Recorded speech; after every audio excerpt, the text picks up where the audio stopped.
Did you do your stretches after all that? Did you stretch after all of that? Good.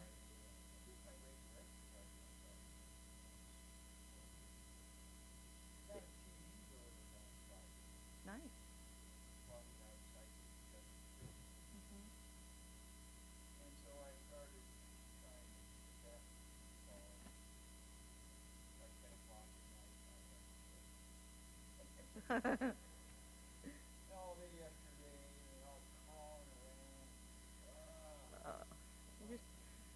Well, you're, God, you know, what do you think, you're 75 or something?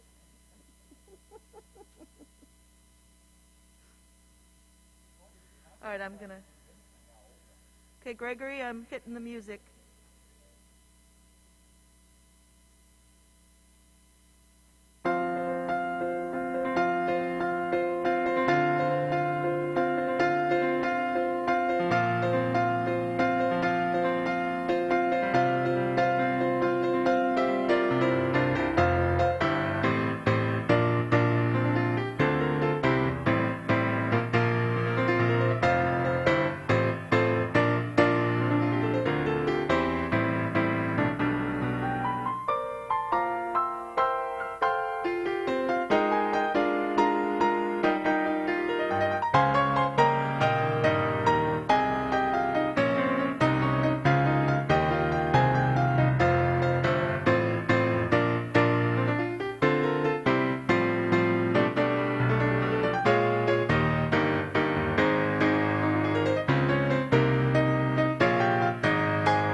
Hallelujah.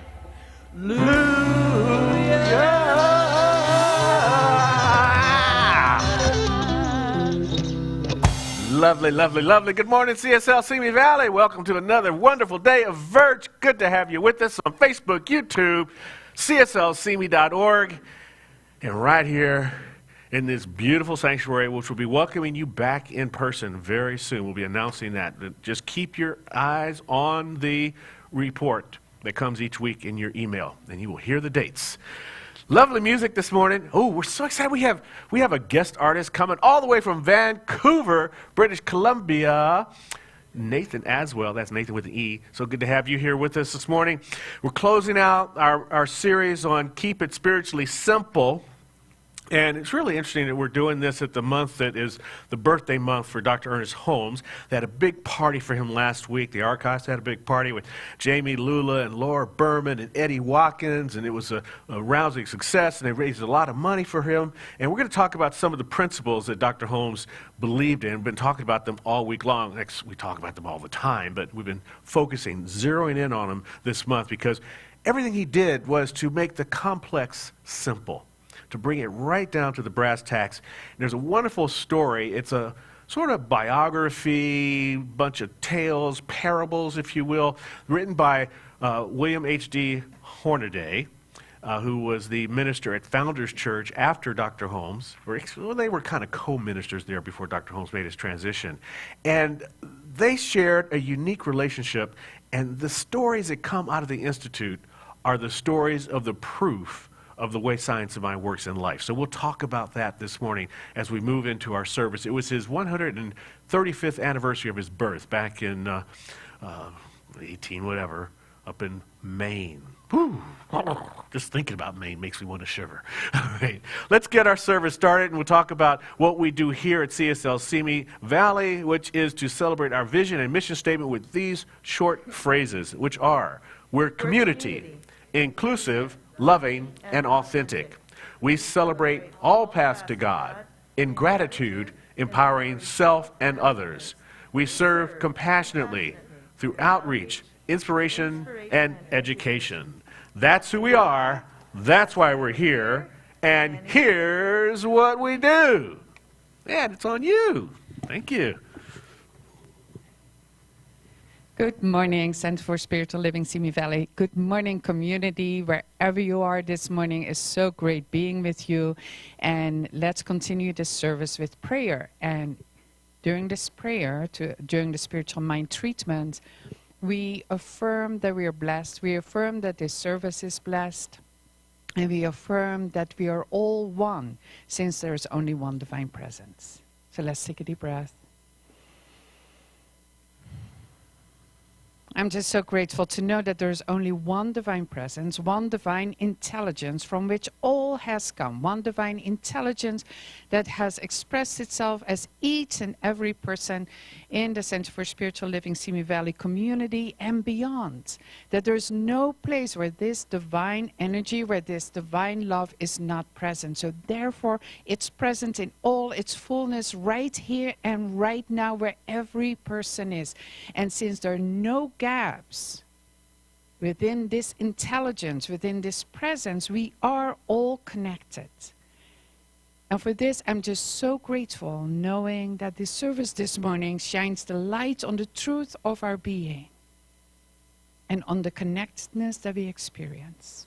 And so it is. Amen.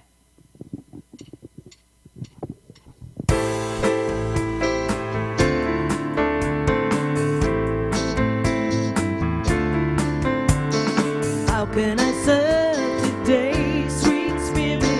How can I serve today, oh Lord? Speak in ways that I will understand. Where you lead me, I will follow. Where you lead me, I will go. I feel my love today, sweet spirit. Who needs my love today, oh Lord? Speak in ways that I will understand. Where you lead me, I will follow. Where you lead me, I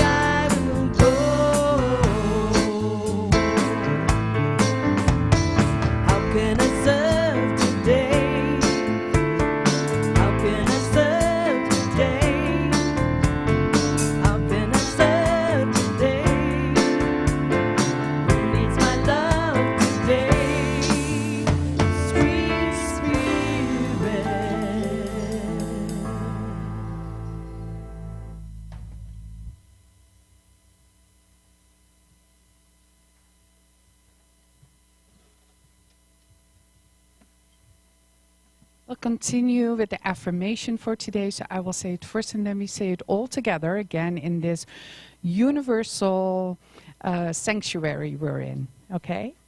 So the affirmation is, I consciously apply spiritual principles and the cosmic storehouse delivers divine blessings. Let's say it together. I consciously apply spiritual principles and the cosmic storehouse delivers divine blessings. The reading for today is from Science of Mind magazine, the January edition copy, and it's by John Waterhouse. And he talks about practicing divine awareness. And this is what he says. There is more value in divine awareness than we think. To me, there is amazing value in maintaining a constant state of conscious awareness of the divine and applying that awareness to what would otherwise be the mundane moments of everyday living. When we move along without a focus on the wonders of life, we're like a ship sailing with no rudder and no anchor. We can stay busy tending to all kinds of activities aboard the ship, but the current will eventually crash the ship into the rocks or ground, or it will crash the ship into the rocks or ground it in shallow waters. Suffice to say, this would not make for a happy outcome. On the other hand, simply by being aware of divine presence and what it entails in those otherwise mundane moments, we elevate our consciousness to a greater and more profound awareness of the divine. When we remember the eternal presence dwelling within us, that presence behind every thought we think and every action we take, our lives are immediately enhanced. Awareness of the divine within us keeps us mindful of our creative nature and supports us in staying focused on what's working in our lives, while not getting hooked by concerns of potential challenges or distractions. Divine awareness helps keep our emotions light, which in turn supports us in being more effective in moving toward the outcomes we seek. When the infinite creative force of the universe is at the forefront of our consciousness, we're better at maintaining and fully using the many talents and gifts we've been blessed with. We're simply better contributors to life. We're simply better contributors to life, and our divine nature is first and foremost on our minds. That's good for each of us and for everyone we come in contact with.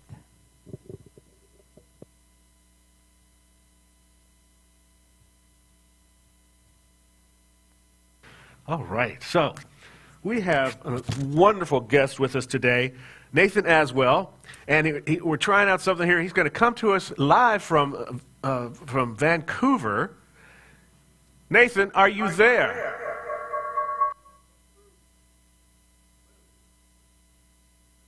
Let me try that again.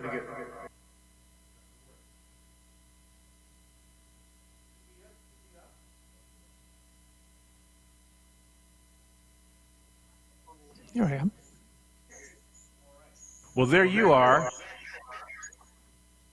Seem to be having some feedback. I'll let you just go with it and sing. All right.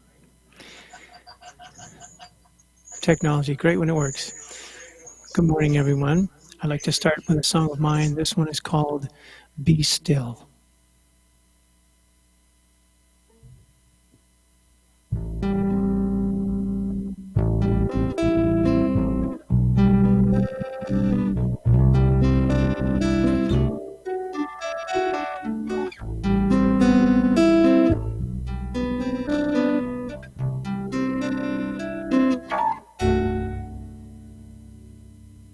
Stop, take a break, whatever can wait. Allow here and now to unfold.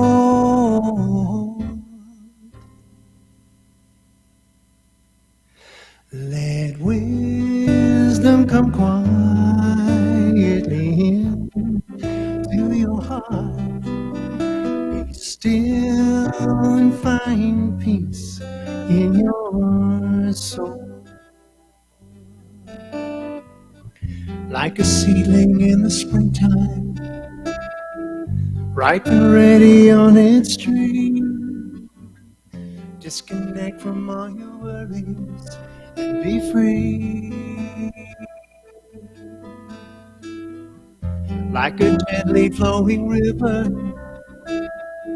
that surrenders to the sea. Empty out your expectations and just be. And breathe, contemplate. Let all the rest wait. Allow here and now to unfold.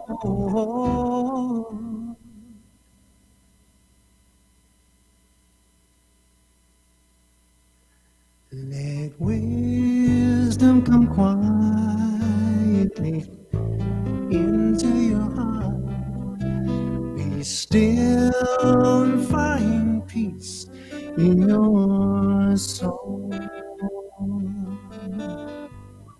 Everything has its own season. Everything has its own place.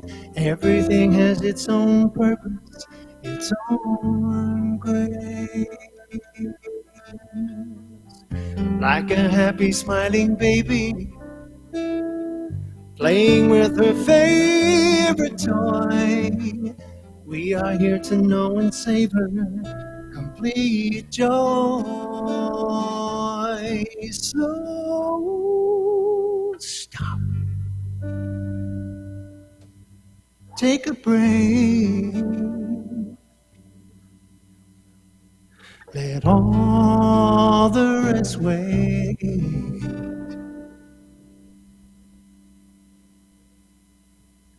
Allow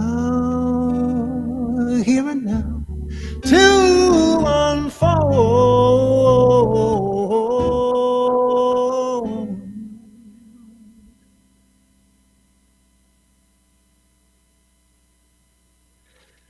Let wisdom come quietly to your heart. Be still, find peace in your soul.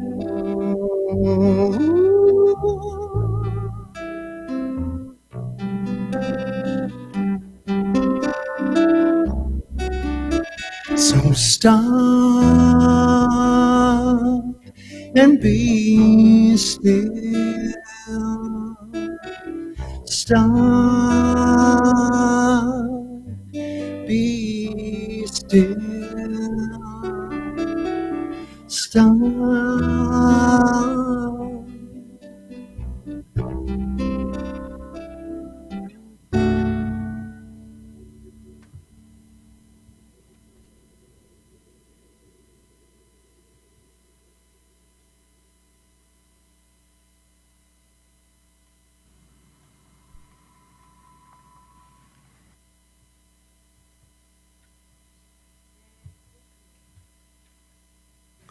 Thank you, Nathen. Thank you, Nathen. That was absolutely beautiful. And we're going to move into our gap meditation with Reverend Johanna.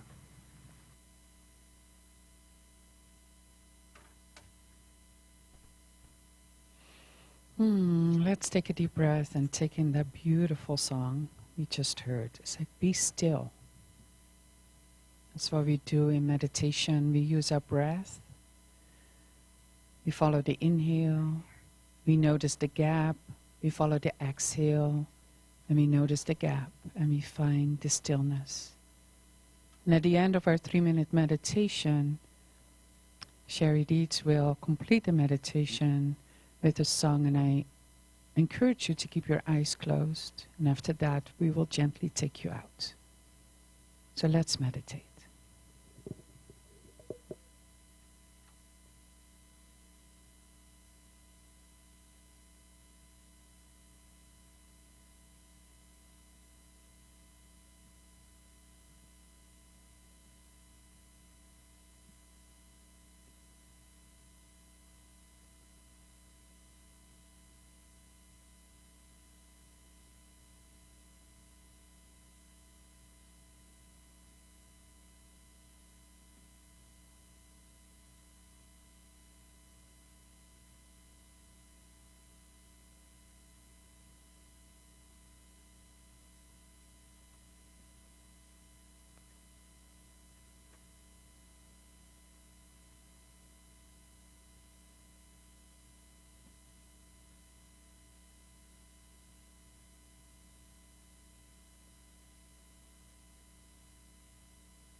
the darkness. I am in the light. See me if you can.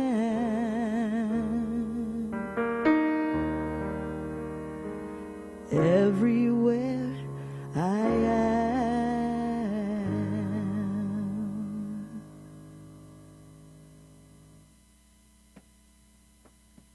And take a deep breath. And very gently open your eyes. Just let the world come to you.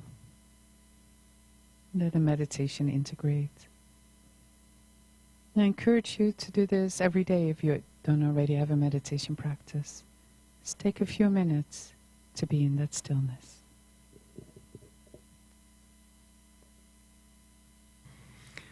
We're going to travel back up to Vancouver and check in with Nathen again. Nathen Aswell. Bring him back onto the screen, would you guys? Hello again, everybody. Time to change the energy. Here's a real barn burner. This one's called I Say Yes. I say yes, yes, to the thing itself. Yes, yes, to the way it works. Yes, yes, to what it does. Yes, yes, yes, yes, to how to use it. God, Spirit, that's the thing itself. Cause of all creation, origin of everything. It's what makes me sing. A powerful foundation. Whatever I'm doing, wherever I'm going, it's the voice that whispers in my ear. I say yes, yes, to the thing itself. Yes, yes, to the way it works. Yes, yes, to what it does. Yes, yes, yes, yes, to how to use it through me. That's the way it works. Principle in action. Limitless is what I am. Yes, I know I can live in satisfaction. Heeding the call, having it all. Peace of mind is mine. I say yes, yes, to the thing itself. Yes, yes, to the way it works. Yes, yes, to what it does. Yes, yes, yes, yes, to how to use it. The channel is wide open, the circuitry divine. I'm focused on the positive, and that's fine. I demonstrate abundance and manifest the proof. Immersed in love and wisdom, surrounded by the truth.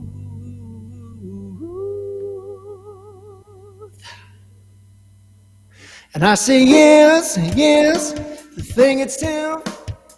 Yes, yes, the way it works. Yes, yes, what it does. Yes, yes, yes, yes, to how to use it.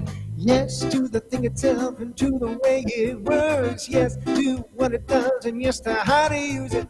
Yes, to the thing itself and to the way it works. Yes, to what it does and yes, to how to use it. The channel is wide open, the circuitry divine. I'm focused on the positive, and that's fine. I demonstrate abundance, manifest the proof. Immersed in love and wisdom, surrounded by the truth.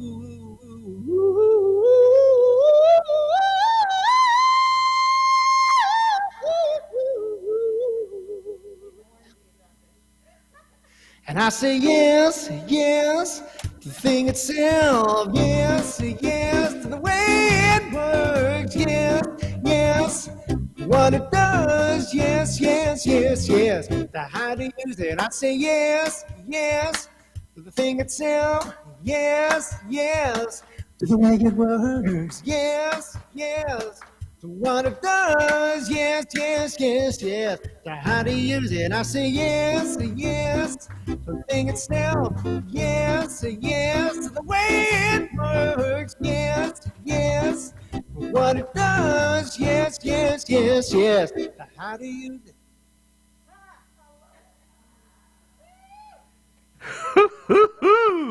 Yes, how to use it. Yes, yes. That is such a hot song.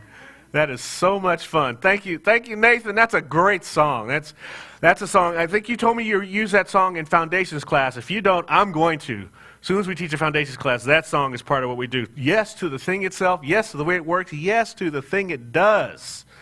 And that's what we've been talking about, saying yes to the way it works, how to use it, the thing it does. And tonight, or this morning, we talk about the simple proof. We've been talking about the simple questions, the simple pleasures, the simple treasures, the simple living. And the result is this teaching, this stuff really works. Now, you know, when I go back to that power of myth with Joseph Campbell frequently as an example to the power of knowing, the power of experience. Great mystic, theologian, philosopher, wrote that The Hero with 10,000 Faces. When Bill Moyer said to him, "Do you have faith?" because he studied all the faith traditions all over the world. "Do you have faith?" His answer was, "I don't need faith, I have experience." If you ask Dr. Holmes that, he would say, "I have experience and I have knowing." The same kind of knowing when you push the button on Amazon and it says, Prime says it's going to come tomorrow. You rely on Prime bringing it tomorrow. You're looking on the doorstep and boom, some guy drops it or some woman drops it on your doorstep. There it is, 24 hours later, 48 hours later. They put the clock on there. It says, if you order this within the next 4.5 hours, you will get it tomorrow. Boom, it comes tomorrow. It comes from the storehouse called Amazon. Well, there is a cosmic storehouse that Dr. Holmes talks about. And when you speak your word to the law of mind, boom, it comes from the cosmic storehouse when you know it, when you believe it. And there have been people that have been proving it since he first started this practice years and years ago. See, the purpose of the science of mind early on was to bring a change in people's lives. That's what Dr. Holmes talked about. That's what he wanted to do. So much so, once he figured it out, he wanted to teach others how to do it. So he set up the Institute of Religious Science. And it was down on 6th Street, and they studied these principles and helped others to study these principles and used evidence to bring about proof. See, evidence and proof are two different things. Now, evidence is when you know something exists, you have a theory that something exists, you give information and facts to prove the existence of that very thing, and then you begin to suggest ways that you can then go on to prove it. The proof, you see, is the logical conclusion. It's the outcome of the evidence stacked up to make an argument, and eventually you say, yes, this has been proven based on all of this different evidence.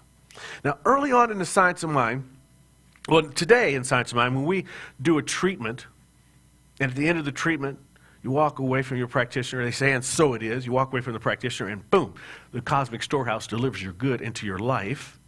We call that a demonstration. Back in the early 1900s, when the Institute was begun down on 6th Street, they didn't call it demonstrations. They called it evidentials. It was the evidential of the evidence proving the teachings working. So we're going to share some. I'm going to share some of those evidentials, and then you can draw your own conclusions from your own life, from your own evidentials, from your own demonstrations as to how the science of mind works in your life. For Dr. Holmes, it began one morning when he woke up and he said to his mom, Anna, "I don't feel good. I think I've got the flu." And she says, "Okay, son, yes, you do have a fever. Go to bed, and I tell you what, read the Bible, and you'll find your cure." Well, Dr. Holmes was a very good student. He loved learning, and he had a lesson, and the lesson was to read Emerson. So he read Emerson's Self-Reliance. And in reading Self-Reliance and thinking all the teachings of the Bible that he'd already studied because his mother was a strong believer in the Bible, he put the two together and thought that I have self-reliance. I have control. I have locus of control of my thought and my consciousness. And if I apply the teachings that I've gotten from the Bible to this place of my own space, I can cure my own flu. So he did a treatment of a sort, and sure enough, he cured his flu. He went back to his mom and says, "I think I feel better." She says, "Sure enough, you don't have a flu." And that began his journey. That was his first evidential. And that began his journey into discovering what later became the science of mind. He wanted to look into this because he figured out, he says, he says that we must, what he developed was this idea that we must be able to look at a wrong condition. And by a wrong condition, we mean, not that there's, by a wrong condition, we mean it's something that's happening in your life that you're not that actively enjoying, that you didn't think to bring it into your experience, that you want to change out of your experience. So from the science of mind, we get to look at that wrong condition, you see, and know, because of our teaching, that we can change that condition through our belief, through our knowing. Dr. Holmes says that life becomes to us the particular thing we need when we believe that it becomes to us that particular thing. The understanding of this is the essence of simplicity. We make it far too difficult. He's spelling it out right there for us, plain and clear. When we believe that it becomes to us that particular thing. See, the law works, this law of mind, this law of good, this creative presence that is constantly birthing newness through its experience. This law works through mind. Mind, another word for God. Mind, another word for infinite universe. Mind, another word for infinite intelligence. And we, living within infinity, are accessing and a part of that mind. So when we use our minds, we're also using the divine mind. And before we can make use of this understanding, we must get that understanding. Before we can make use of these laws, we must become to understand how it works. And one of the ways it works through simplicity. We work far too hard sometimes, and we doubt way too much that things are going to happen for us. You see, we are, in some ways, we benefit from our faith, but we are also the victims of science. Science has done some wonderful things, no doubt. We love it. The age of reason, the end of the dark ages, the age of the Enlightenment did bring to humanity, to the Western civilization, an understanding that if you pile up enough evidence, look at those conclusions, they will bring you proof that the theory that you are using works. And when that happened, a shift in our whole consciousness began, and people began to rely less on religion and more on science. But people still have a desire for faith. We still want to believe in something. We know there's something bigger. We're called to it. We know there's something intangible happening when we look at the beauty that is in nature, the rising of the sun, the setting of the sun, the opening. We have amaryllis at home, and every day they begin to open up a little bit more, and it's just amazing to watch that process. There's something big going on there, and within that there's this feeling of faith that we want to go with, this feeling of belonging, which is what religion is. It's to religiare, to blond, to belong, you see. And so we want a religion that we can test. We want a religion that we can prove. We want a religion that we can depend upon. And the science of mind, in my thinking, and perhaps in yours, since you come here every week and believe in this as well, I think that's what you're thinking the science of mind can do for us. But there's a challenge that we're all faced with. See, the catch of science of mind is that if doubt is in our mind, if we don't believe it does not work, the law will work by not working because of our belief that it does not work. And I know that sounds like double talk, but it is not at all. Think about this for a minute. If you wake up in the morning and you think you're going to have a bad day, and then you go in and you turn on your toaster and you forget that you were toasting a frozen bagel yesterday and now you're toasting toast, so it's on high, and you come out and your toast is burnt, and you woke up already thinking it's a bad day, and now your toast is burnt. You're starting off on a pretty bad day. You turn around and you stub your toe on the kitchen counter, and next thing you know, you're late to work. It has turned into a really bad day. And it started with you believing that it was a bad day. That same day, you can wake up in the morning whistling and just having a great old time. You burn your toast. You don't care. You got more toast. You turn the toaster down to its regular setting. You put another piece of toast in, and you think about it. Hey, I'm going to break this toast up. I'm going to put it outside so the birds can peck on it, because they don't care about burnt toast. Now, while you're eating your toast, you're watching the birds. You're taking your time. Your boss calls and said, hey, you know what? Why don't you work from home today? Ding! great day starts with your thinking. We know this. And the same thing happens with our doubts. Dr. Holmes says that one of the great difficulties of the science of mind, one of the great difficulties in this new order of thought, is that we are likely to indulge in too much theory and too little practice.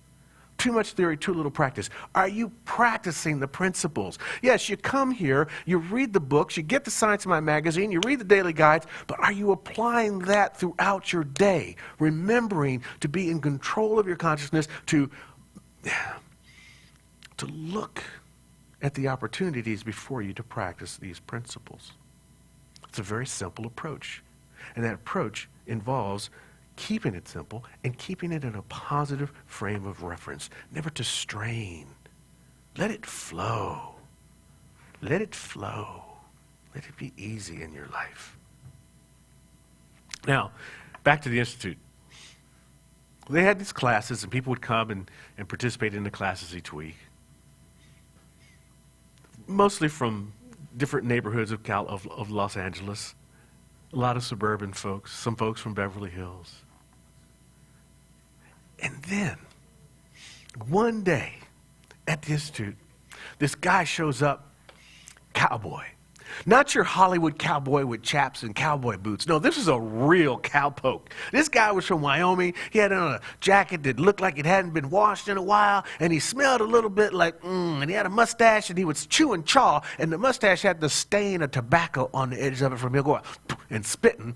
And he walked into the Institute, and the receptionist sees him. He says, he plops down his Science of Mind magazine. He says, I've been reading this here magazine, and I done come here to this institute because I want to learn what you guys here do, because I got some sick cows back in Wyoming, and I need to heal them. I need to heal them. So the receptionist goes, Dr. Holmes, there's a cowboy in the lobby? Dr. Holmes like, cowboy? He's all excited because he likes unusual people. This is definitely an unusual person. Turns out they call the guy Sagebrush Sam. He signs up for classes. He starts taking classes. Now, remember, I told you, Sagebrush Sam, he's got a pig pen kind of personality. So when he's in class, not everybody's sitting around him. In fact, he's got a space. He was the original social distancer. No one was around Sagebrush Sam in class. And because he would chew his tobacco, and they were inside the building up on the second or the third floor of the Institute, he would have to get up and walk over to the window to the fire escape and kind of spit across the fire escape. Now, he always looked both directions, make sure he wouldn't catch anybody, but he would let his chaw go out the window. So nobody was, and even when he would try to be nonchalant at it, the whole room could tell that what he was doing. So he was a little bit of a disturbance, but he listened. And he was keen, and he could answer these questions, and he dived into the teachings, such that one day, some visitors had come to the Institute, and all the seats were filled, and the new visitors, they didn't know about Sagebrush Sam, so they sat all around next to him, and there was only one seat right next to him, and one of the regular class members came to class, and she was a little bit late, and she walked in, and she looks around, and the only seat available is next to Sam. Oh. Well, she goes and sits down next to him. Now, she's got the sniffles, and her eyes are red, and her nose is red, and she's sneezing, and she's coughing, and she's not feeling too well. And Sage looks over at her and says, would you like for me to treat for you? And she says, sure, I'll be happy to treat for you. So he treats for her, and he speaks the word, and so it is, and boom, she feels so much better. Just tries, it was amazing. She screamed out to the class, I have been healed. I have an evidential. And Sagebrush says, because it was a challenge, you see, Sagebrush realized, he says that some folks won't let healing happen. You got to be willing to give up your cold or whatever illness you happen to be enjoying, and it is done within you, you know. You let health through. That's what you do. But what was so key about what he says here is, you've got to be willing to give up whatever illness you happen to be enjoying. Sometimes the things that are happening in our life, we own so much that we don't realize that we might actually be enjoying it. enjoying the opportunity to tell your story to your best friends and your neighbors. Enjoying the opportunity to be a victim, for somebody to care about you when you forget that the infinite cares about you always and is ready to give you its kingdom, ready to give you its gifts. See, but what you have to do is know that it's done within you, you know, and let the healing through you. Let it come through you. That's the basic assumption of science of mind, that we are mind, and your mind must invite the reaction of the divine mind. It simply must understand and believe it to be true. And that's what happened not only for Sagebrush Sam, but for the woman who was also in class, who understood that if she wanted to get rid of her cold, she had to release it. And when he spoke the word to release it, it was able to come through. He was able to let it go. But you must be able to do this work. He didn't stress or strain. He did it in quiet expectancy and in a calm confidence. See, the only permission you need for your healing, for your revealing of your truth, is your own. Is your own. Doesn't rely on anybody else. Because the divine mind is a part of your mind. There's an infinite power within you that you can use, that's waiting for you to call upon it, waiting for you to let it through you, so that your good can come forth. And you don't need any special anything to make it happen other than belief. During the end of class, about 2 weeks before class was over, Sagebrush got a wire from Wyoming. Apparently the cows needed him fast. So he left. He told Dr. Holmes, I'm going to leave. I got to go back. Some things are happening on the ranch. I've got this teaching and I'm ready to go, and I'm ready to heal my cows. Dr. Holmes says, you know, if you stay 2 more weeks, you get a certificate. Sam responds back, certificate? I don't need a certificate or anything like that. Cows don't know nothing about certificates. They just are sick and they're waiting for me. You don't need a certificate. You don't need any special notice. You just need your own trusting that you can prove these principles for yourself. I can tell you stories all day long, but you have the ability to prove these principles in your own life as you apply them on a daily basis. We are talking about changing lifelong habits, though, lifelong habits of behavior. And that's no easy task. It's something that is required of us to live a more full life. If we are not doing those things, we will bear the consequences of our thinking. And when you're in the process, what I'd like to invite you to think about is when you're in the process of looking at what is your purpose, what is your divine idea behind the various treatments or evidentials you're trying to bring into your life, you might want to explore what is your motive. What's behind what it is that you're trying to do? After Dr. Holmes distilled these teachings, and before he'd opened the Institute, he had been treating friends and family and acquaintances, and he thought, you know, I like doing this. I'm going to open up an office. And I'm going to work from an office. And he set up an office, and he worked in this office, and nothing happened. I mean, nobody came. For weeks. It turned into months. And finally, the money was getting a little thin, and he was like, I don't know, what's going on? So he did some thinking. He said, what was my motivation? What was my motivation for opening up this office? Did I want to serve people, or did I want to have a congenial, easy way of making money? And he realized that he wanted a congenial, easy way of making money. But that wasn't in his heart. What was in his heart was to serve people. He closed his office, and he realized, I need to figure out just how to serve people. So he closed his office down, and a friend of him helped get a job at the Venice, at the purchasing department for the city of Venice. And while he was working there, he continued to read his readings, and something really incredible happened to him as a result of that. A guy came in, his boss, an engineer, and saw that he was reading Thomas Troward, and said, that's an interesting book. can I borrow that? Dr. Holmes, sure, go ahead, take it. And the guy would come back in the office, and Troward, and the engineer would have conversations with Dr. Holmes back and forth about Troward and things they didn't understand.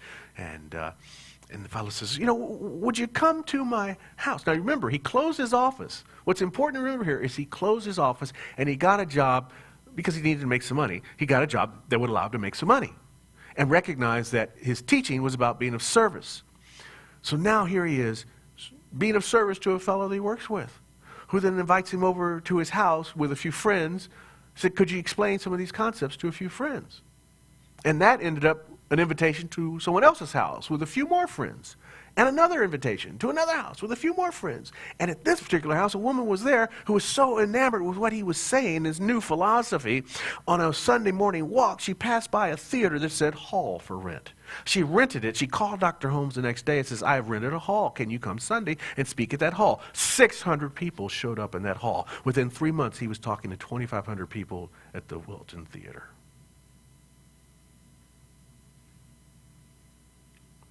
He didn't ask for that.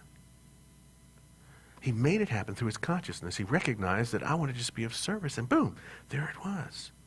You see, sometimes we remember back at what he was saying about enjoying it. Sometimes we look at poverty, we look at degradation, we look at misery, and we make them big in our life. We try to own them. We tell that story over and over and over again, but perhaps what we need to do is switch to a thought of harmony, to a thought of happiness, to a thought of peace, prosperity, and plenty, to a thought of right action. Then our private practice becomes not so private after all.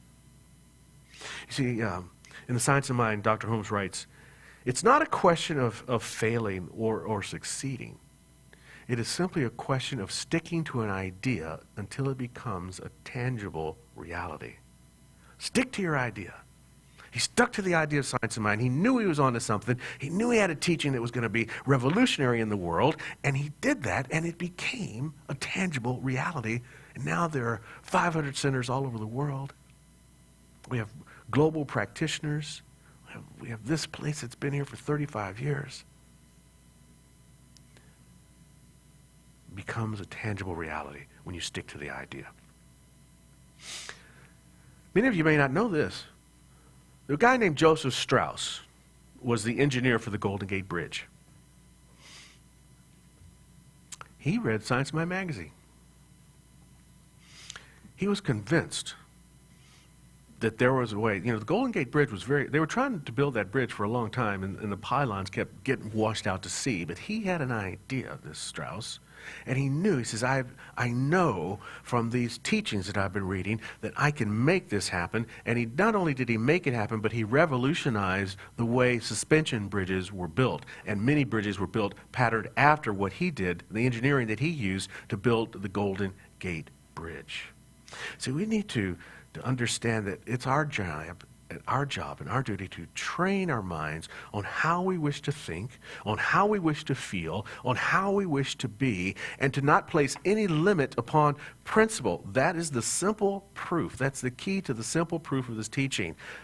Teach yourself how you want to think, how you want to feel, how you want to be, and don't put any limits on these principles.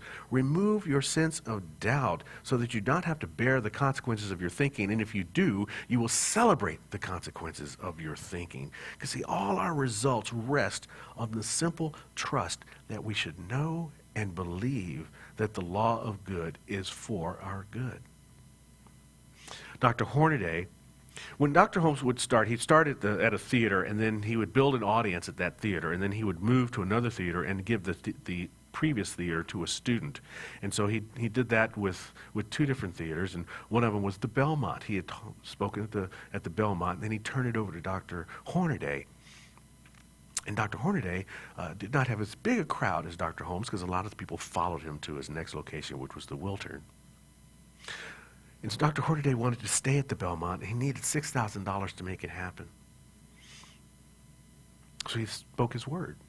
He said, I know that $6,000 is happening for this theater so that we can stay here and grow it.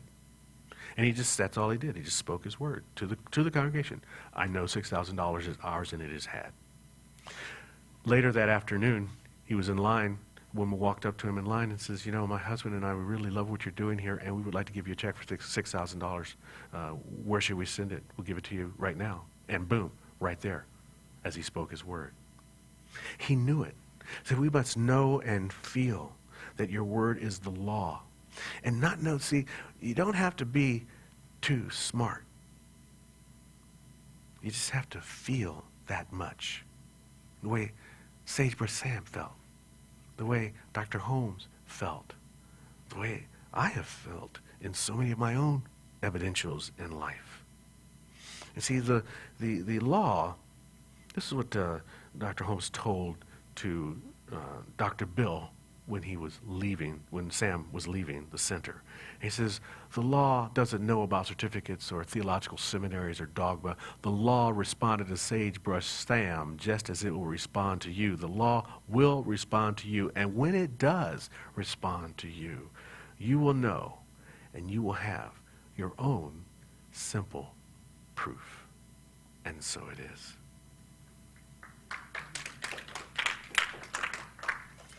Okay, let's do our closing affirmation together, and here it is, which says, I consciously apply spiritual principles, and the cosmic storehouse delivers divine blessings.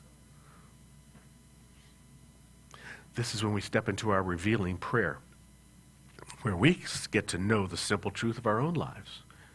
This is our opportunity to practice and bring forth our own evidential. So, as you're watching from your own space, think about right now what I was saying a minute ago. How do you want to think? How do you want to feel? How do you want to be in your life? This is not the easiest thing to do. Trust me on this. I know you know this. You say, okay, I want to think this, I want to feel this, and then the yeah buts start to come up. The yeah buts start to come up. But this moment, in this prayer moment, I'm going to speak the word because I know. In fact, I'm going to start the word right now. You see, I know that the divine mind is listening. I know that each and every one of us is a part of the divine mind. I know the word that we speak does not return until the speaker unheard, undelivered. The cosmic storehouse is ready to deliver a divine blessing upon each and every one of us. In that moment, if doubt arises, we treat for the doubt to be removed. So right now, I know that any doubt that arises in anyone's mind that says this might not happen is right now removed and is replaced with a sense of conviction, with a standing in the truth that the power we use is the power of the divine. It's the power that moves mountains, that changes lives. So right now, by this word spoken, lives are changing. Harmonious relationships are unfolding. Opportunities for advancement in employment are unfolding. Realities of the right and perfect place to live is unfolding. I'm simply knowing here that whatever concepts you are holding in your mind are activated by this word and are delivered into your life as an evidential of the power and the presence of the divine working as you, through you. I'm so grateful for this truth and to know this truth and to rely upon this understanding of the law and to apply it to the lives of all those that are within the sound of my voice, that are hearing these words, that are feeling these feelings, that know this is the way they want to be, and it is now their way of being here and now, because we release this word to that law that takes it from here and makes it so, and so it is. Thank you for that time to move into prayer. And now we're going to, what do we do?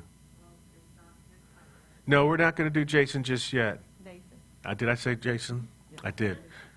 Yeah, I got a little confused by all those screens.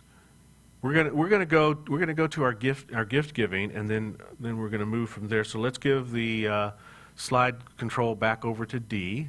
Welcome to Live Experiences. And you can see the various ways that you can support our community. We show them each week, so if you've forgotten, there they are again for you. And those of you that are on the Auto Tithe program, we're really grateful for that. We'd like to grow our Auto Tithe program. We have a goal here to get as many Auto Tithes on the program as our general operating expenses, and therefore we will know that the center is covered and supported in its future, because what we are doing each and every day here now is protecting ourselves into the future to know that we will be here for another 35 years and beyond. And one of the ways that we do that is we believe this statement anchors our prosperity and our abundance when we say, divine love is doing its perfect work here and now. Divine love harmonizes, divine love adjusts, divine love prospers, divine love foresees everything and richly provides every good thing for CSL Simi Valley. Now, divine love is victorious. Now, Cherie's going to play some beautiful music as Deep moves through the slides of our announcement for this week, and then we'll come back with another great song from Nathen.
And right here and right now, I give thanks. I give thanks for all that has been given to Center for Spiritual Living Simi Valley. I give thanks for the generosity of the community and the friends of Center for Spiritual Living Simi Valley, knowing that what has been given is a blessing in and of itself and blesses all that it touches and all whom it touches. And also knowing that the giver is blessed. With gratitude, I let it go, and so it is. Now we're going to bring back Nathen for his closing song. So grateful to have you here today, coming to us all the way from Vancouver, BC. My great pleasure, Reverend Stephen. Great pleasure. My last song this morning is another song of mine, a simple song about gratitude. This one is called More Than Enough.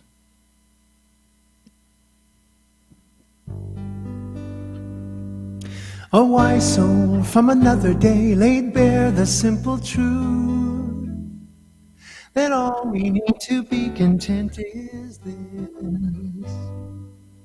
Someone to love, something to do, and something to hope for. With these three goals, your aim, life could be bliss. But human nature's funny, you live, learn, and forget. May this song help remind me when I'm tense and upset.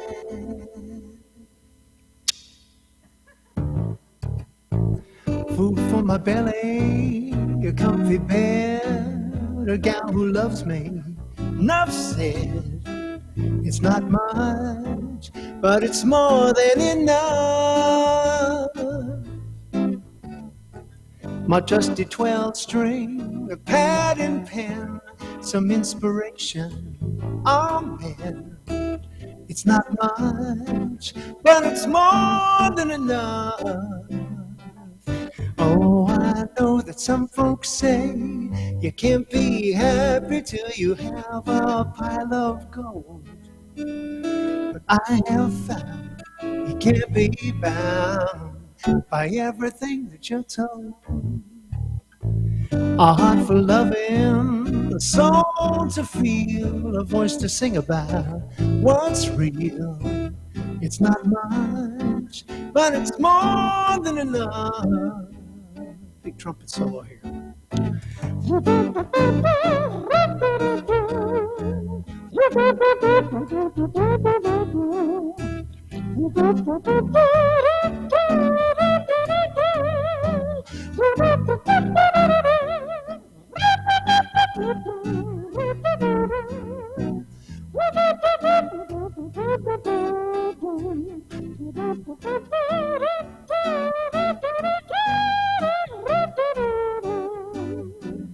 Some folks say you can't be happy till you have a pile of gold.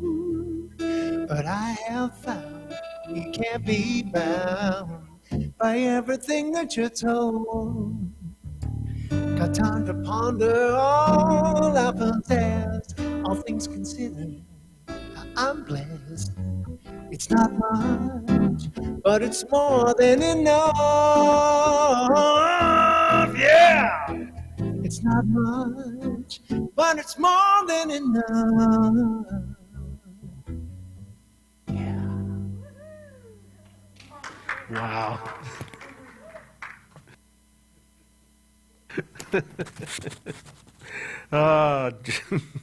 Nathan, that was beautiful. I love the trumpet. I love the trumpet solo. Wait a minute. Wait, okay, there we go. No.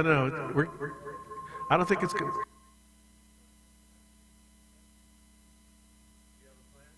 I don't know if this is going to happen because it's me coming back on myself.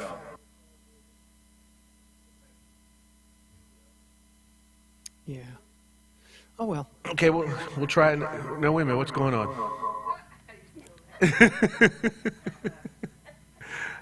I don't. Can you hear me, Nathan? Yes, I can. Oh, you do? All right. Yep.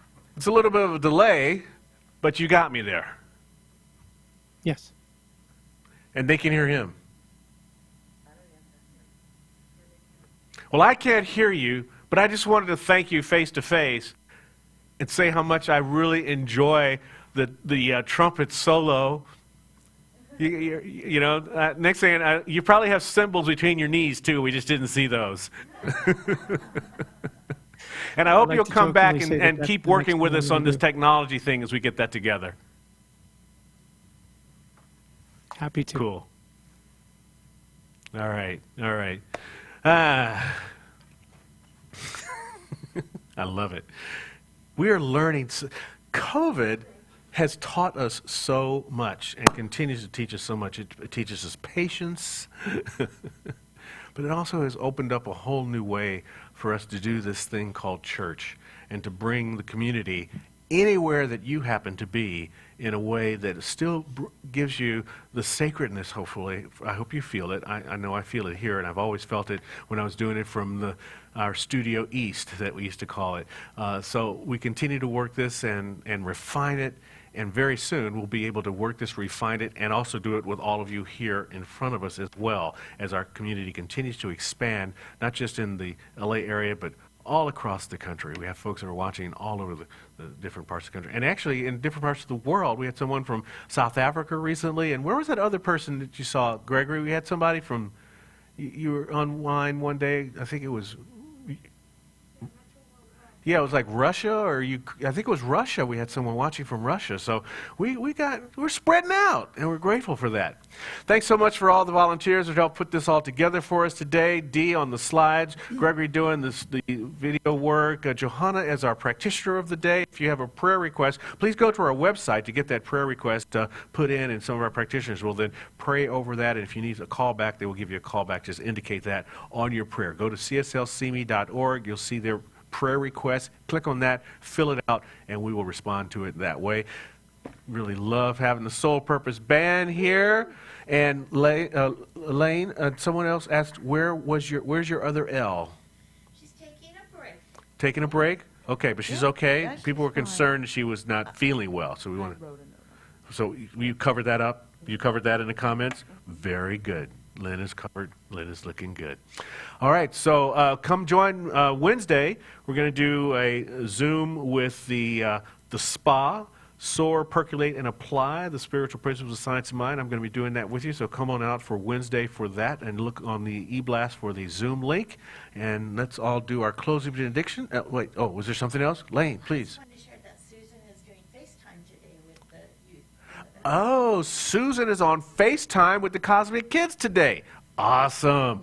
Dr. Susan Holton. Friend her so you can get on her page and you can look at what they did today, because if it's on FaceTime, that means it's going to be, on FaceTime. Oh, not on Facebook, on FaceTime. Okay, so you have to call the office and get her phone number so she can have you join that way on FaceTime with her super phone. Great. All right, that's the report from the Cosmic Kids. Let's say this at home together and here in the room. I'm here at home in the heart of God. My life is anchored in truth. I can never be separate. I live in the consciousness of peace. I release all fear. I am living love. Let's sing. I release, I let go.